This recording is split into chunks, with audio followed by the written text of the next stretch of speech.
I'd have a really hard time predicting anything about the coming NHL season, but I've got one for you right here.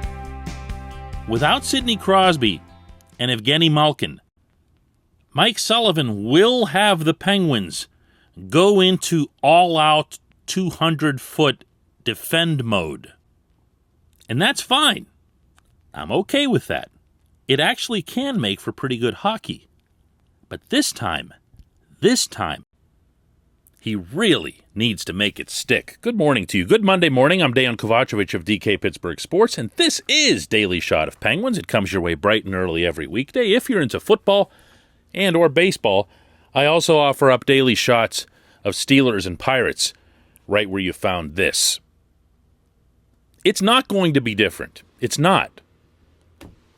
We've seen it who knows how many times since Sullivan's arrival 5 years ago, where we say, oh, that's it. The Penguins have lost their star players, and it's going to be so rough. And then Sullivan goes and finds his various Evan Rodriguez types and even a couple of guys from the minor leagues, Brian Gibbons or whoever, will show up, and he'll get exactly what he wants out of those guys. They'll block shots. They'll win the 50-50 puck battles. They'll do smart things. Once they have possession, they'll work the puck deep into the zone, force the other team's defense to turn around, forecheck them, drive them into the boards, whatever it takes. Whatever it takes to maintain enough possession, to maintain enough quality zone time in their end, and as little as possible in yours, and from there, allow whichever skill players are remaining, and there are always enough, to do their thing and pop 2-3 goals for you, get some goaltending, get some decent saves, skate off the ice as winners. I can't begin to rattle off how many times we've seen this. And every single time it happens, don't we all start talking about the same thing? Well, what happens when Gino comes back? He's going to ruin everything.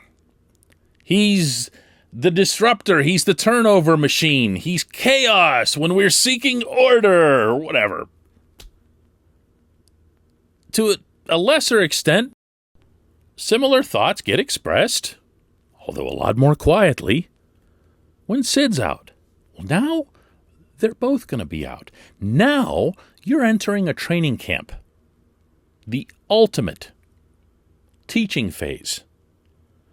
The ultimate time period, especially in hockey, where it's so hard to conduct the kind of practices that you want.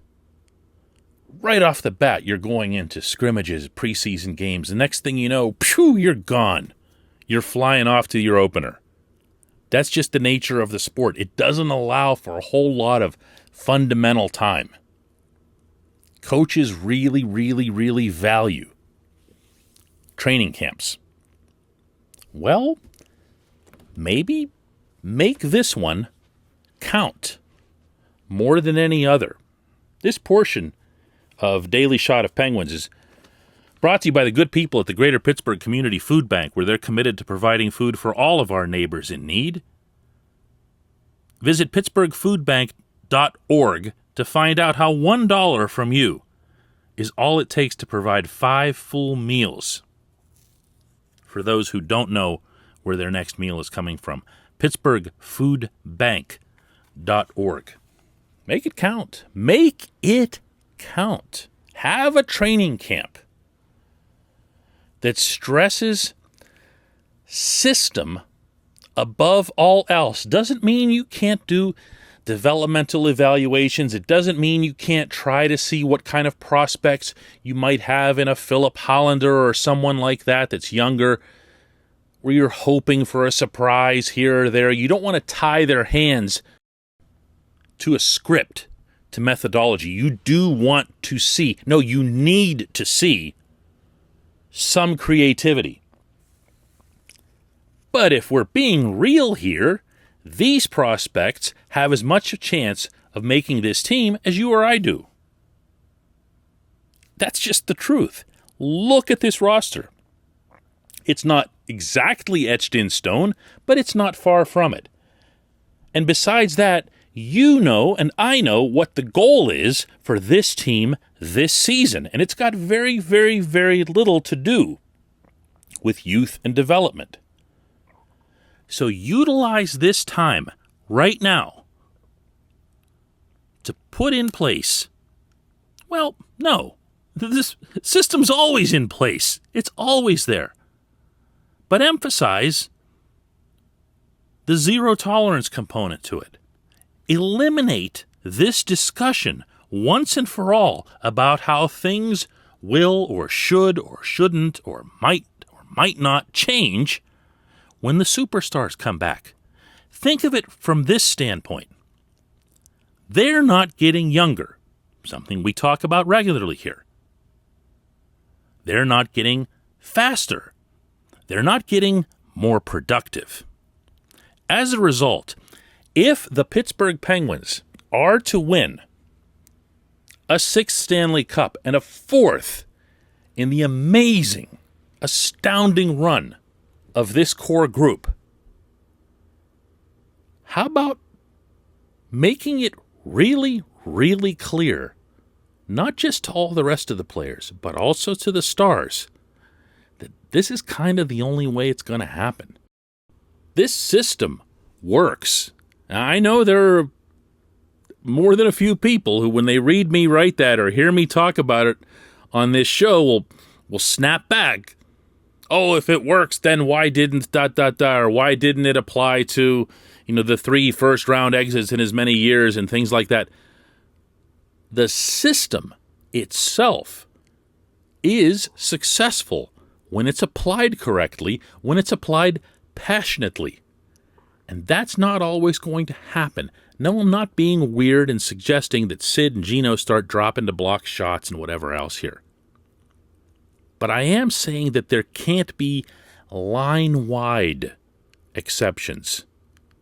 There can't be 5-man unit-wide exceptions. There can't be, for crying out loud, power play exceptions to being careful and aggressive at the same time with the puck. You shouldn't need to have to drop Jared McCann onto your top unit to get goals and to avoid giving up shorthanded breakaways. This approach needs to become policy. Now is an excellent time to do that. When we come back, just one question.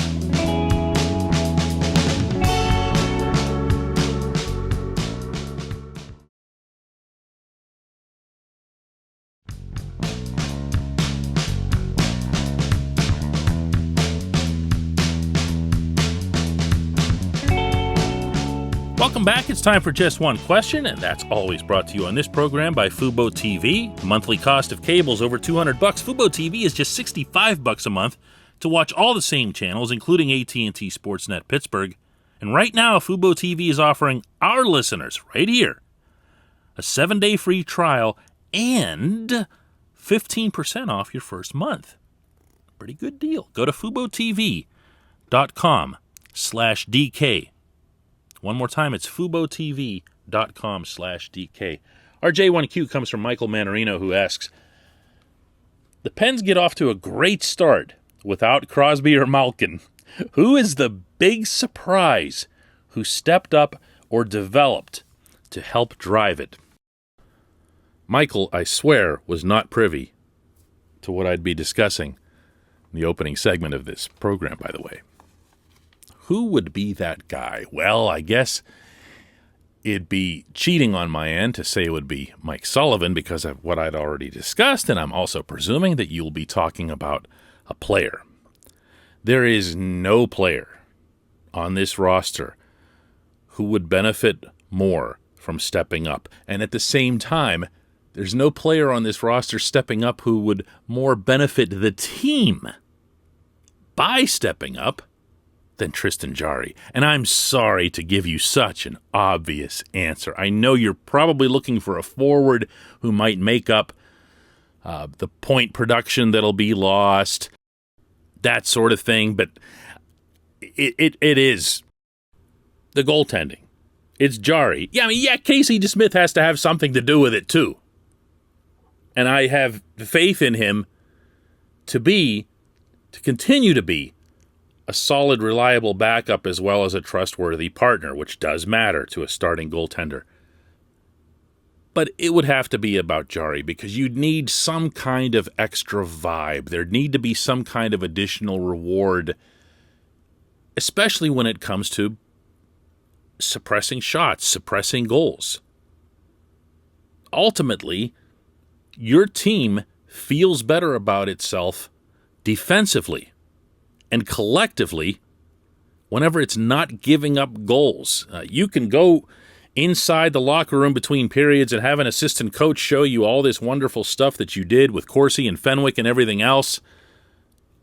But if your goalie leaked in a bunch of goals, you're not really going to care, It's not going to do anything for you. It's not going to make you feel better. It's not going to make you feel any more motivated to go out there and try to continue keeping down your advanced analytics, meaning in a positive sense.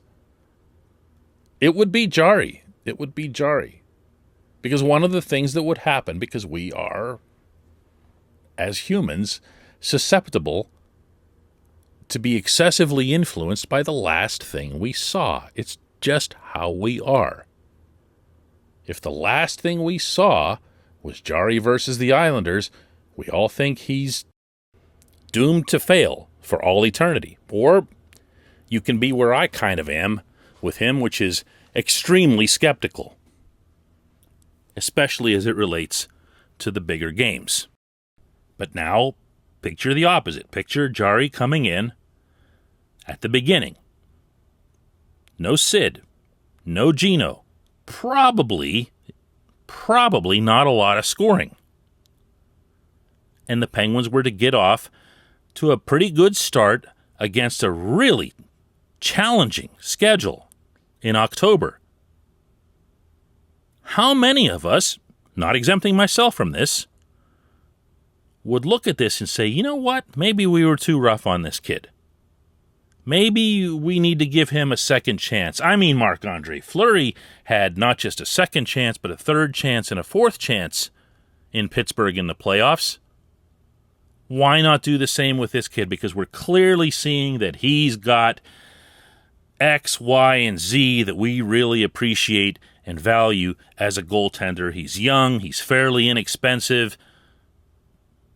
Let's see what he's got. Let's give him another. So you see where I'm headed here. This is the player that you're talking about. It's Tristan Jarry. I appreciate the question. I appreciate everybody listening to Daily Shot of Penguins. And let's do this again tomorrow.